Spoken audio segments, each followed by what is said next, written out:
Hello friends, welcome back to my channel. आज के हम इस क्लास में प्रॉपर्टीज़ ऑफ डिटर्मिनेंट को डिस्कस करेंगे।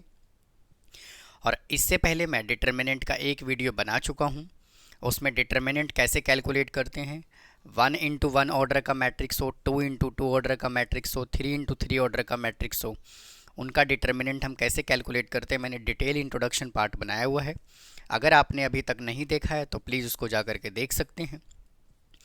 तो आइए आज की क्लास को स्टार्ट करते हैं और डिस्कस करते हैं प्रॉपर्टीज़ ऑफ डिटर्मिनेंट। तो देखिए, फर्स्ट प्रॉपर्टी क्या कहता है, if each element in a रो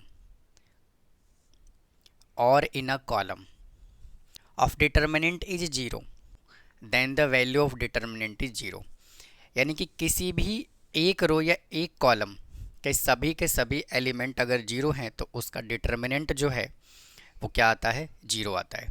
कैसे, देखिए, जैसे मान लीजिए मैंने एक एग्जांपल कंसिडर कर लिया, 0, 0, 2 और 4। अगर आप इसका डिटर्मिनेंट निकालेंगे तो क्या आएगा, 0 को 4 से मल्टीप्लाई करेंगे 0, और 0 को 2 से मल्टीप्लाई करेंगे 0। इसका डिटर्मिनेंट 0 आया कि नहीं आया। या फिर आप ऐसे भी कह सकते हैं, 0, 0, 0, 3, 4, -1, 0, 4 और 7। अब देखिए इसमें क्या हो रहा है, अभी फर्स्ट रो का सभी एलिमेंट क्या है, जीरो है। किसी भी एक रो या एक कॉलम के सभी एलिमेंट अगर जीरो होगा तो उसका डिटर्मिनेंट जो है वो क्या आएगा, जीरो आएगा। आप चाहें तो कैलकुलेट करके देख सकते हैं। नेक्स्ट प्रॉपर्टी क्या कहता है, if each element on one side of the principal diagonal of a determinant is zero then the value of determinant is the product of the diagonal element. देखिए समझते हैं इसको। एक्चुअल में ये अपर ट्रायंगुलर मैट्रिक्स और lower triangular matrix की बात कर रहा है। जब मैट्रिक्स का इंट्रोडक्शन मैंने बताया था आपको, तब मैंने समझाया था कि अपर ट्रायंगुलर मैट्रिक्स और लोअर ट्रायंगुलर मैट्रिक्स क्या होता है। आइए वापस से इसको समझते हैं। 4, 8, 7, 3, 4, 7, 8, 9, 3। एक मैट्रिक्स मैंने ये कंसीडर कर लिया। सेकंड 3, 4, 8, 9, 6, 3, 3 -1 और 2। एक मैट्रिक्स मैंने ये कंसीडर कर लिया। अब देखिए, अकॉर्डिंग टू दिस प्रॉपर्टी ये डायगोनल एलिमेंट है। अगर डायगोनल एलिमेंट के नीचे वाले सारे एलिमेंट अगर ये जीरो हो जाता है तो इसको हम क्या कहते हैं, अपर ट्रायंगुलर मैट्रिक्स। तो वो यही कह रहा है कि if each element on one side of the principal diagonal, अगर प्रिंसिपल डायगोनल के एक साइड के सभी एलिमेंट अगर जीरो हो जाता है then value of the determinant is the product of the diagonal element. तो इसका डिटर्मिनेंट आप डायरेक्ट कैलकुलेट क्या कर सकते हैं, 4 × 4 × 3, 4 × 4 × 3 कितना आ जाएगा, 48। मतलब कि अगर प्रिंसिपल डायगोनल के एक साइड के सभी एलिमेंट अगर जीरो हो जाएं तो उसका जो डिटर्मिनेंट होता है वो मल्टीपल ऑफ डायगोनल होता है। तो ये था अपर ट्रायंगुलर मैट्रिक्स। ये same method lower triangular matrix में भी काम करता है। ये प्रिंसिपल डायगोनल है, और प्रिंसिपल डायगोनल के ऊपर वाले अगर सभी एलिमेंट जीरो होता है तो इसको हम कहते हैं लोअर ट्रायंगुलर मैट्रिक्स। तो ये जो प्रॉपर्टी है वो इसमें भी काम करता है, इसमें भी काम करता है। तो इसका डिटर्मिनेंट क्या आ जाएगा, इसको जब आप मल्टीप्लाई करेंगे 3 × 6 × 2 is equal to 36। Next property क्या कहता है, the value of determinant remain unchange if its row and column are interchange. अगर कोई मैट्रिक्स गिवन है और अगर हम उस मैट्रिक्स का रो और कॉलम को हम चेंज कर दें, मतलब कि मैट्रिक्स का हम ट्रांसपोज कर दें, तो डिटर्मिनेंट का वैल्यू जो है वो सेम रहेगा, वो ये बोल रहा है। देखिए इसको एग्जांपल की हेल्प से समझते हैं। एक कोई डिटर्मिनेंट मैं कंसिडर कर लेता हूँ 3, 7, 4 और 8। इसका डिटर्मिनेंट कैलकुलेट कीजिए। 3 4 जा 24 माइनस, और 4 7 जा 28। इसका आंसर कितना आया, -4। अब क्या कीजिए, ये जो डिटर्मिनेंट है ना इसका कर दीजिए ट्रांसपोज। तो 3, 4, 7, और 8। अब कैलकुलेट कीजिए इसका डिटर्मिनेंट। 3 को 8 से मल्टीप्लाई किया 24, माइनस 4 को 7 से मल्टीप्लाई किया 28। देखिए आंसर कितना आया, -4। और स्टूडेंट जो मैं यहाँ पे 2 इंटू 2 ऑर्डर का डिटर्मिनेंट कंसिडर कर रहा हूँ, आप सेम मेथड 3 इंटू 3 मैट्रिक्स में भी लगा सकते हैं। कोई भी आप स्क्वायर मैट्रिक्स में आप इन फॉर्मूले को, इन प्रॉपर्टीज़ को जब आप लगाएंगे तो आंसर बिल्कुल वेरीफाई करेगा, 100% सेटिस्फाई करेगा। नेक्स्ट क्या कहता है, इफ़ एनी रो और column of a determinant are interchange then the value of determinant change by the minus sign only. एक एग्जांपल कंसिडर करता हूँ, a determinant is equal to 5 -3 4 और 8। इसका डिटर्मिनेंट निकालिए। 8 5 जा 40 माइनस और 4 3 जा 12। इसका आंसर कितना आया, पॉजिटिव का 52। लेकिन कह रहा है कि कॉलम को या रो को आपस में इंटरचेंज कर दीजिए। मतलब कैसे, देखिए ये जो है ना, इसको पहले लिख रहा हूँ 4 8 और इसको मैं बाद में लिख रहा हूँ 5 और -3 इज इक्वल टू 4 3 जा कितना होगा 12। यहाँ पे साइन माइनस का आएगा, 8 5 जा होगा 40 और इधर माइनस आएगा। देखिए कितना आया, माइनस का 52। मतलब कि पहले जो डिटर्मिनेंट आ रहा था वो पॉजिटिव आ रहा था, और जब हमने रो को इंटरचेंज किया तो डिटर्मिनेंट माइनस में आ रहा है। तो यही वो हमसे बोल रहा है। तो मैं आपको 2 इंटू 2 ऑर्डर का मैट्रिक्स कंसिडर करके मैं आपको समझाने लग रहा हूँ। आप 3 इंटू 3 में भी अप्लाई करेंगे तो भी आंसर 100% सेम आएगा। नेक्स्ट प्रॉपर्टी क्या कहता है, इफ़ 2 पैरेलल लाइन्स रो और column of determinant are identical, corresponding element are same, then the value of determinant is 0। देखिए क्या कह रहा है ये। ए डिटर्मिनेंट मैं कंसिडर करता हूँ 3 3 3 3 3 3 7 -8 और 2। इसका मतलब ये है कि कोई भी दो रो या दो कॉलम अगर आइडेंटिकल हो जाता है, आइडेंटिकल का मतलब होता है उनके एलिमेंट सेम हो गए। देखिए ये एक आइडेंटिकल है और ये भी आइडेंटिकल है, तो इसका जब आप डिटर्मिनेंट कैलकुलेट करेंगे तो 0 आएगा। और ये मेथड जो है वो कॉलम में भी काम करता है। 3 3 3 4 7 8 3 3 और 3। अब देखिए ये आइडेंटिकल है और ये आइडेंटिकल है, तो इनका आंसर जो आएगा वो क्या आएगा, 0 आएगा। नेक्स्ट पे चलते हैं। If each element of a row of determinant is multiply by same number k, then the value of new determinant is k times the value of original determinant. वो ये कह रहा है कि अगर हम किसी भी रो या किसी भी कॉलम में अगर सेम नंबर से हम मल्टीप्लाई कर दें, तो जो पहले मल्टीप्लाई करने से पहले का जो डिटर्मिनेंट आएगा और मल्टीप्लाई करने के बाद जो डिटर्मिनेंट आएगा, तो जितने नंबर से हमने मल्टीप्लाई किया है उतने ही टाइम से वो बढ़ जाएगा। कैसे, देखिए एक ए डिटर्मिनेंट वापस से कंसिडर कर लेता हूँ 7 8 3 और -2। इसका डिटर्मिनेंट निकालिए।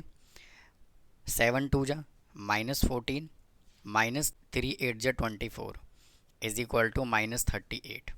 इसका डिटर्मिनेंट कितना आया, -38। अब मैं क्या कर रहा हूँ, मैं फर्स्ट रो में मैं 2 से मल्टीप्लाई कर रहा हूँ, तो यहाँ से आ जाएगा 14 16 3 और -2। अब इसका डिटर्मिनेंट निकालिए। 14 2 जा -28 3 16 3 जा 48 इज इक्वल टू 8 दूनी 16 और 1 17।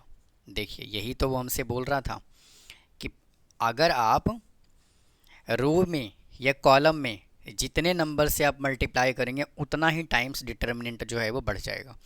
अगर हम इसमें अगर वापस से अगर हम 2 से मल्टीप्लाई करें तो वापस से ये बढ़ जाएगा। देखिए यहाँ पर हमने 2 से मल्टीप्लाई किया, अब इसमें दोबारा से मैं 2 से मल्टीप्लाई कर रहा हूँ इसमें, तो 14 16 6 -4। इसका डिटर्मिनेंट निकालिए 14 चौके 56 और 16 इंटू 6 96 इज इक्वल टू 6 दूनी 12 9 5 14 1 15 माइनस का। देखिए हमने इसमें 2 से मल्टीप्लाई किया तो इसका डबल हो गया, और वापस से अगर हमने इसमें 2 से मल्टीप्लाई किया तो ये इसका भी डबल हो गया। तो इसीलिए डिटर्मिनेंट में हम जब भी किसी नंबर से मल्टीप्लाई करते हैं तो हम पर्टिकुलर रो या कॉलम में मल्टीप्लाई करते हैं। ऐसा नहीं करते कि एक बार हमें 2 से मल्टीप्लाई करना है तो सारे एलिमेंट को मल्टीप्लाई कर दीजिए, तो उतने ही टाइम्स वो बढ़ जाएगा। अब आइए नेक्स्ट प्रॉपर्टी पे चलते हैं। और वापस से फ्रेंड्स, ये जो मैं 2 इंटू 2 ऑर्डर का मैट्रिक्स लेके समझाने लग रहा हूँ, ये 3 इंटू 3 ऑर्डर के मैट्रिक्स में भी काम करेगा। आइए आगे चलते हैं। कहता है if each element of a row और a column of determinant consist of sum of 2 or more terms, then the determinant can be expressed as the sum of 2 or more determinants whose other row or column are not altered। यहाँ से मैं एक determinant ए consider कर रहा हूँ, A1 B1 C1 A2 B2 C2 A3 B3 और C3। अब देखिए मैं क्या करने लग रहा हूँ, मैं इस कॉलम में ना मैं एक कांस्टेंट टर्म ऐड कर रहा हूँ, A1 plus D1 A2 plus D2 A3 plus D3 B1 B2 B3 C1 C2 और C3। तो देखिए इसका जो डिटर्मिनेंट आएगा, मतलब कि ओरिजिनल जो डिटर्मिनेंट है वो ये आया, लेकिन इसमें मैंने क्या किया, D1 D2 D3 मैंने ऐड किया। देखिए क्या कह रहा है, if each element of a row of determinant consist of sum of 2 और मोर टर्म्स, अगर किसी भी डिटर्मिनेंट के अंदर किसी पर्टिकुलर रो या पर्टिकुलर कॉलम में एक या एक से ज़्यादा टर्म मौजूद है, तब हम इसको कैसे करके लिख सकते हैं। हम लिख सकते हैं इसको ऐसे, A1 A2 A3 B1 B2 B3 C1 C2 और C3 प्लस यहाँ से D1 D2 D3 D1 D2 D3 B1 B2 B3 C1 C2 और C3।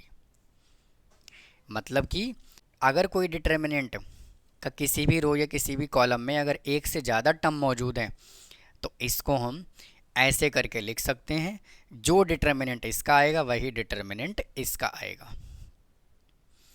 तो उम्मीद है स्टूडेंट आपको ये 7 प्रॉपर्टी समझ में आया होगा। अगर आपको कोई डाउट है तो प्लीज़ कमेंट बॉक्स में कमेंट कीजिए, और स्टूडेंट इस सेशन को लाइक ज़रूर करें। आइए नेक्स्ट प्रॉपर्टी पे चलते हैं, देखिए क्या कहता है। प्रॉपर्टी नंबर 8 क्या कहता है, if each element of a row और column of a determinant be added the equimultiple of the corresponding element of one और मोर रो और column, the value of determinants remain unchanged. देखिए वो क्या कह रहा है हमसे, हमने देखिए यहाँ पे एक ओरिजिनल डिटर्मिनेंट कंसिडर किया हुआ है। अब इसमें ये कह रहा है कि अगर हम किसी भी रो या किसी भी कॉलम में अगर हम उसके कॉरस्पॉन्डिंग एलिमेंट को किसी नंबर से मल्टीप्लाई करके ऐड कर दें तो डिटर्मिनेंट का वैल्यू जो है वो चेंज नहीं होगा। कैसे समझते हैं, देखिए यहाँ पे वैल्यू हमें क्या गिवन है, A1 A2 और A3। अब इसमें मैं क्या कर रहा हूँ, ये जो कॉलम है ना इसको मैं किसी नंबर से मल्टीप्लाई कर देता हूँ, और नंबर को मैं एज्यूम कर लेता हूँ K, और K is a scalar quantity. तो मैं K से मल्टीप्लाई करके इसमें ऐड कर रहा हूँ, तो KB1 plus KB2 plus KB3, और बाकी वैल्यू को मैं एज इट इज़ लिख रहा हूँ, B1 B2 और B3 C1 C2 और C3। मतलब कि मैंने क्या किया, कॉलम 1 में मैंने कॉलम 2 को के से मल्टीप्लाई करके कॉरस्पॉन्डिंग ऐड कर दिया। कॉरस्पॉन्डिंग का मतलब ये होता है कि इसको इसके साथ ऐड करना है, इसको इसके साथ, इसको इसके साथ। अब मैंने इसको ऐड किया, मतलब कि सेकंड कॉलम को मैंने ऐड किया। आप चाहें तो C1 C2 C3 में भी के से मल्टीप्लाई करके इसमें भी ऐड कर सकते हैं, इसमें भी ऐड कर सकते हैं। अब देखिए इसको मैं कैसे करके लिख सकता हूँ। मैं लिख सकता हूँ A1 A2 A3 B1 B2 B3 C1 C2 और C3 प्लस, अब इसको मैं सेपरेट करके लिख रहा हूँ, K into B1 K B2 K B3 B1 B2 B3 C1 C2 और C3 इज इक्वल टू, अब देखिए ये वैल्यू मैं वापस से एज इट इज़ लिख रहा हूँ, A1 A2 A3 B1 B2 B3 C1 C2 C3 plus. अब देखिए मैं क्या कर रहा हूँ, मैं इस वाले डिटर्मिनेंट में से मैं k ले रहा हूँ common, taking common k from C1। तो k जब मैं कॉमन लूँगा तो यहाँ से क्या बचेगा, देखिए B1 B2 B3 B1 B2 B3 वापस से B1 B2 B3 C1 C2 और C3। ये वाला जो कॉलम है और ये कॉलम है, ये क्या बन गया, आइडेंटिकल बन गया कि नहीं बन गया। और अभी अभी मैंने आपको समझाया है कि कोई भी दो रो या दो कॉलम, प्रॉपर्टी नंबर 5 में कोई भी दो रो या दो कॉलम अगर आइडेंटिकल हो जाता है, सेम हो जाता है, तो इसका डिटर्मिनेंट क्या आता है, जीरो आ जाता है।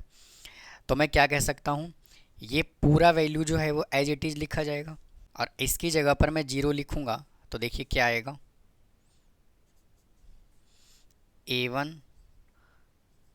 A2 A3 B1 B2 B3 C1 C2 और C3 प्लस। अब देखिए इस ये k इंटू जीरो, तो देखिए ये वैल्यू बचा कि नहीं बचा। और स्टार्टिंग में हमने क्या कहा था आपको, स्टार्टिंग में हमने कौन सा डिटर्मिनेंट कंसीडर किया था, यही तो कंसीडर किया था ओरिजिनल वाला। तो इसका डिटर्मिनेंट जो आएगा वही इसका डिटर्मिनेंट आएगा। तो उम्मीद है आप इसका वेरिफिकेशन समझ गए होंगे। आइए फ्रेंड्स नेक्स्ट प्रॉपर्टी डिस्कस करते हैं। क्या कहता है, the sum of product of element of any row और column with the cofactor of the corresponding element of some other row is zero.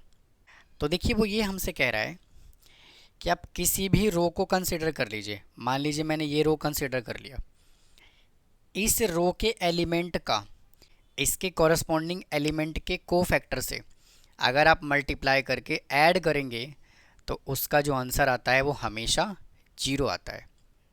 कैसे, समझिए।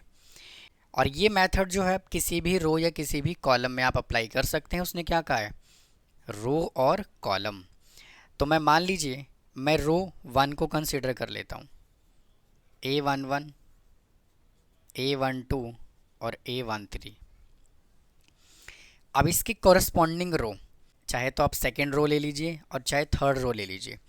भाई इसका कॉरस्पॉन्डिंग तो ऐसे होगा ना, इसका ऐसे होगा, इसका ऐसे होगा, ऐसे थोड़ी होगा। इसका कॉरस्पॉन्डिंग आप ये थोड़ी ले सकते हैं। कॉरस्पॉन्डिंग का मतलब होता है बिल्कुल जस्ट उसके सामने वाला। तो इसके सामने इधर अगर आप रो ले रहे हैं तो ऐसे लेना है, कॉलम ले रहे हैं तो ऐसे लेना है। इसके कॉरस्पॉन्डिंग को फैक्टर मैं ये कंसिडर कर लेता हूँ, तो आ जाएगा A31 A32 और A33। और कह रहा है इनको ऐड कर दीजिए आप, तो इसका आंसर जो है ना वो हमेशा जीरो आएगा। तो उम्मीद है आप ये समझ गए होंगे। आप सेम मेथड आप कॉलम में भी अप्लाई कर सकते हैं। देखिए मैं यहाँ से कॉलम कंसिडर कर लेता हूँ, A11, A21 और A31। अब इसका कोरस्पॉन्डिंग कॉलम कौन सा होगा? रो के कोरस्पॉन्डिंग रो ही लेना है, कॉलम के कोरस्पॉन्डिंग कॉलम ही रखना है। तो हमने ये ले लिया, अब की बार मैं ये कंसिडर कर लेता हूँ, into A12 into A22 into A32, और इसको कह रहा है आप ऐड कर दीजिए, तो इसका आंसर जो आएगा वो 0 आएगा। तो उम्मीद है स्टूडेंट आपको यहाँ तक समझ आया होगा, काफ़ी डिटेल में कराने लग रहा हूँ मैं। आइए 10th प्रॉपर्टी को समझते हैं। देखिए क्या कहता है। कहता है कि if A and B are square matrix, A कोई स्क्वायर मैट्रिक्स है, B कोई स्क्वायर मैट्रिक्स है, और उनका ऑर्डर जो है वो सेम है, then determinant A into B is equal to determinant A into determinant B। तो आइए इसको वेरीफाई करते हैं। एक A मैट्रिक्स में कंसिडर कर लेता हूँ, -1 2 0 1, और एक B मैट्रिक्स कंसिडर कर लेता हूँ 0 3 2 और -1। अब हमें क्या करना है, पहले इन दोनों को मल्टीप्लाई करना है।